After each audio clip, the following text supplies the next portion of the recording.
Pessoal, há 6 anos atrás eu ganhava mais ou menos R$ 1.000 por mês trabalhando no emprego tradicional.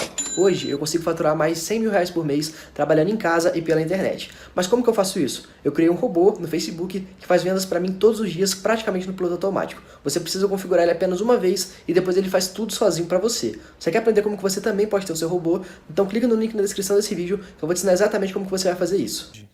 Porque pra mim, cara, Flamengo tava tudo bem, tranquilo. Fui dormir cedo ontem.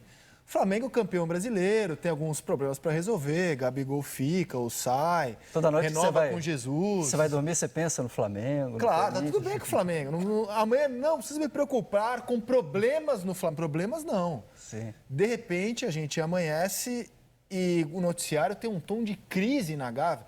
Crise administrativa, crise política, muro pichado. Que absurdo, né? Muro pichado, cara. Essa daí é sensacional. Muro pichado. Ô, Fred, o que aconteceu, cara? Fora X-Tudo, por que estão bravos com o X-Tudo? Ó, fora BAP, fechado com Brás, fora X-Tudo. O que é X-Tudo, meu velho? X-Tudo é uma empresa de comunicação que cuida das redes sociais do clube, que também é motivo de polêmica. Meu Deus. Não Fora só empresa de política. comunicação? É que não gosta, às vezes, do tom do que o clube usa nas redes sociais, algumas postagens. Tem isso também. Sim. A que ponto chegamos, hein? Fora empresa de comunicação.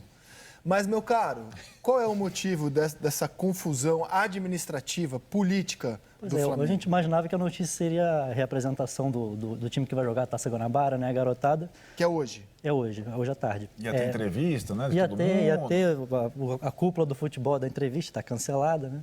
Porque um dos que ia dar entrevista, o Paulo Pelaipe, gerente de futebol, recebeu um e-mail do RH do clube que estaria demitido. E-mail? Estava demitido. Está demitido. Né? E ele comunicou aos chefes dele, o vice de futebol Marcos Braz, e ao diretor Bruno Spindel que estaria demitido. Então foi uma interferência de cima. Qual a importância do Pelaipe na montagem do time, no futebol do Flamengo? Qual a importância dele? Ele tem uma atuação mais de bastidores, mas tem uma importância grande. Ele é o braço direito do Marcos Braz, que é o vice de futebol. Foi ele que começou a... Pelaipe é esse de branco aí, né? Exatamente. Ele começou a ideia do Jorge Agora Jesus, é de verde. começou com ele também, aí depois o Marcos Braz conduziu a negociação. Ele cuida mais dos bastidores, mas ele é uma figura importante, ele com o elenco, ele contato direto com o elenco. Dia a dia, né? Dia a dia ele é muito próximo ao Jorge Jesus, inclusive em Lisboa, jantando com o Jorge Jesus, planejando 2020, falando sobre os planos para essa temporada.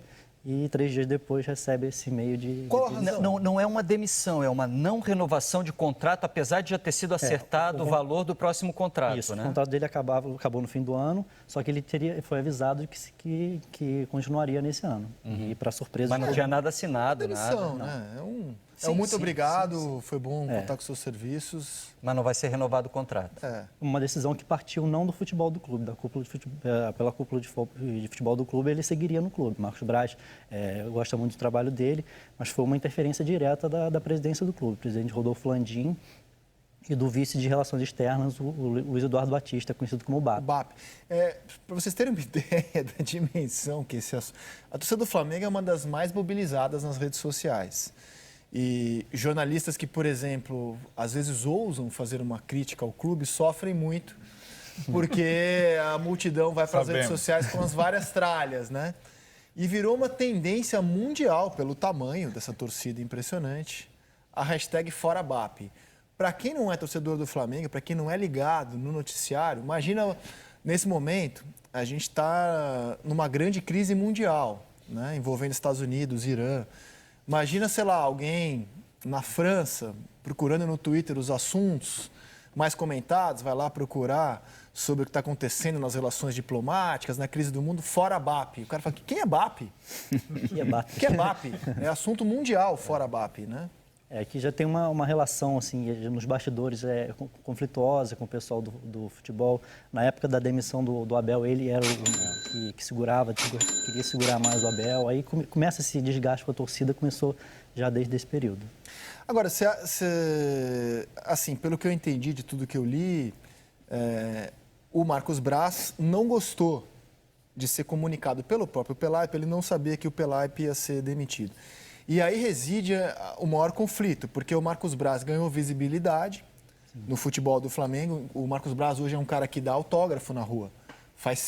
fazem selfie com ele. Ele virou um personagem do futebol do Flamengo, né? E esse é o BAP, tá? Esse é o fora BAP que virou tendência mundial. Aqui eu nem conheço, estou aqui brincando, eu nunca conversei com ele na vida. O Marcos Braz, com quem eu já tive algum contato, ele é uma personalidade do futebol do Flamengo. Uhum. E ele não gostou de saber que o seu imediato, o Pelaipe, foi demitido. É aí que está o problema do negócio, né? A guerra de poderes, né? Pelo que eu entendi, não. Ele foi apenas informado da demissão. O próprio Pelaipe que informou ao Marcos Braz que recebeu o e-mail de demissão. O funcionário comunicou ao chefe dele, imediato, que ele foi demitido. Exatamente. Pelo presidente da companhia. Exatamente. Ou seja, não, passaram por cima dele. O presidente do Flamengo está viajando, está fora. Quem que demitiu o Pelaipe? O RH. O RH. Mas o RH não decide nada, só comunica. Quem decidiu foi o presidente. De cima, que está viajando, está lá. Tem essa questão do vazamento da informação da premiação, aquela polêmica do Mundial que agitou internamente, os bastidores nas vésperas do jogo com o Liverpool e talvez fosse um dos motivos pela internamente foi dito que o principal motivo teria sido esse vazamento, suposto vazamento de informações durante o Mundial desse problema que teve lá em Doha sobre premiação, divisão de premiação com funcionários do Departamento de Futebol, que já foi uma das interferências direta da presidência, da parte que a gente chama da Gávea, né, que é a parte institucional, tem o Ninho do Urubu, que é o futebol. Interferência da Gávea no Ninho do Urubu, que o pessoal do futebol teve que contornar ali no dia da final do Mundial. Tá, o Pelaipe, então, foi o link, foi o cara que teria vazado essas informações, então isso é uma acusação de traição. Sim, o Pelaipe seria alguém que traiu a estrutura interna e acabou colocando publicamente essas informações. Isso, mas não chegou isso para ele oficialmente, é uma informação de bastidor.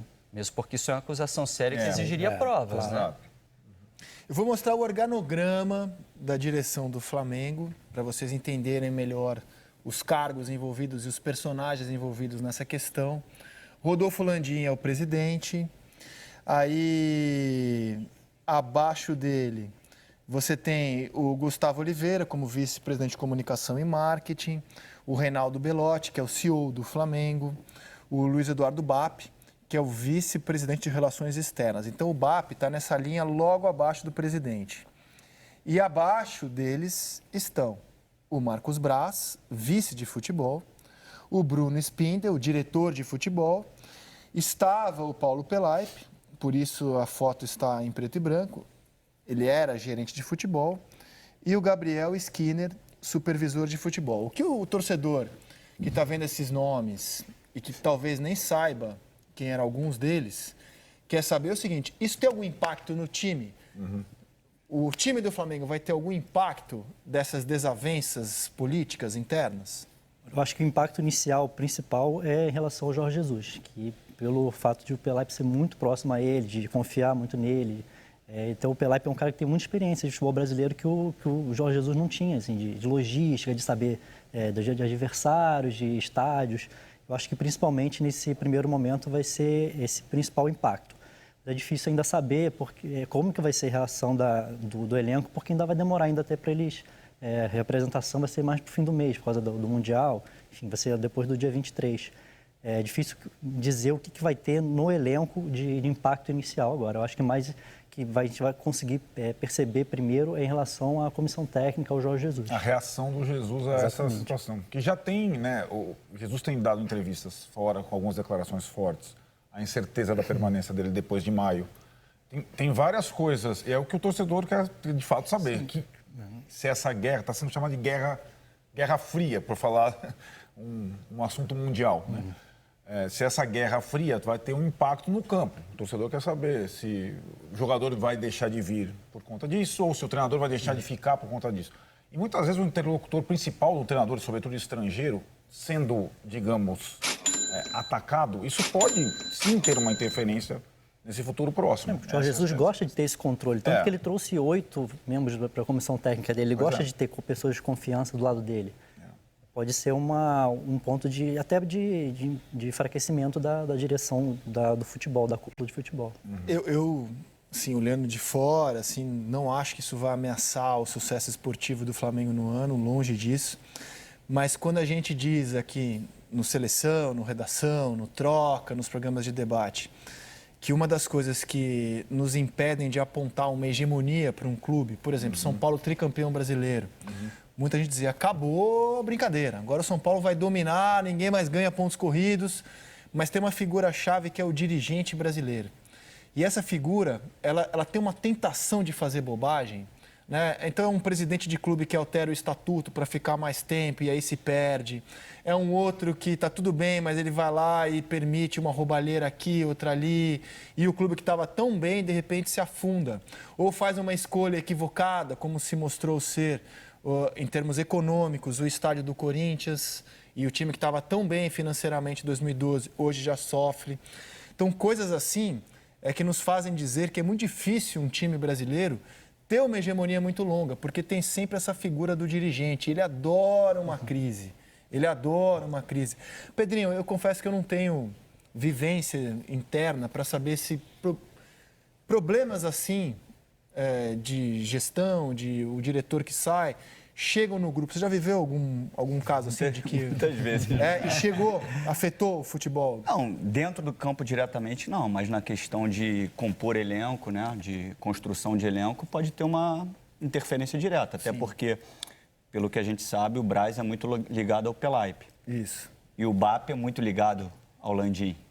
Aí, numa contratação, numa saída do Pelaipe, e aí você tem que fazer a construção de um elenco onde Braz está chateado com o BAP, e aí as escolhas são diferentes. E existe um bichinho no futebol, André, que se chama vaidade.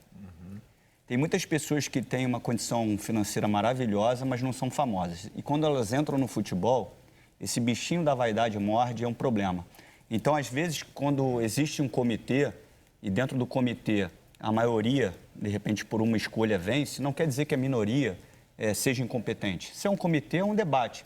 Mas muitas vezes essa minoria se acha incompetente ou se acha menosprezada porque sua vontade não foi atendida. E aí começa, em vez de remar junto, remar contra, porque as opiniões foram diferentes. E existe isso dentro do caso do Abel, onde o BAP queria a permanência do Abel, mas a maioria não quis. E a decisão foi contrária à vontade do BAP.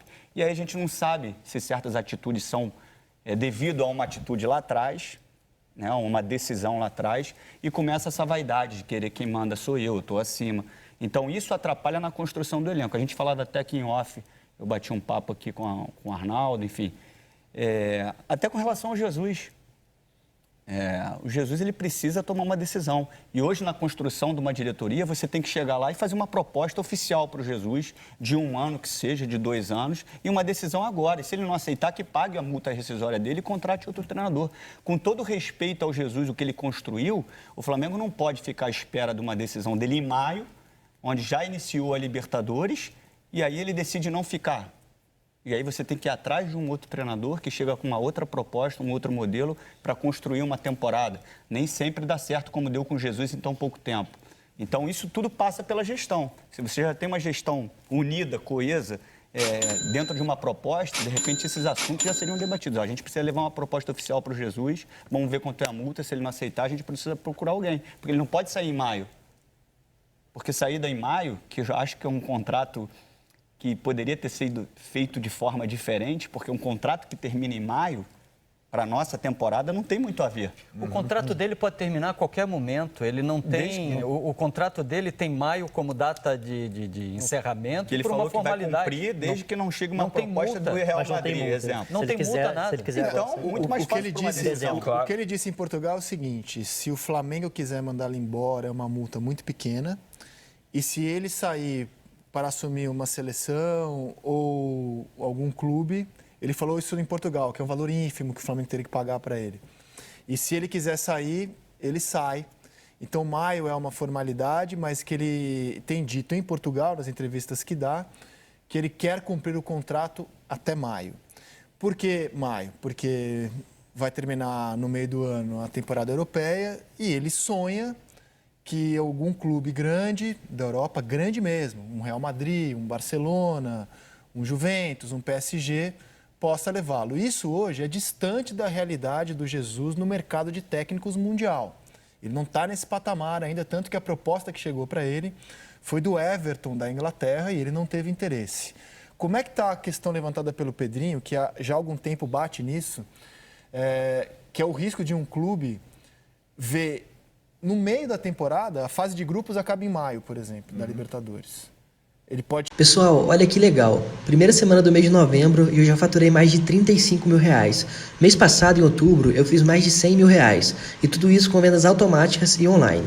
Se você quer saber como que eu faço isso, clica no link na descrição desse vídeo que eu vou te contar o meu segredo.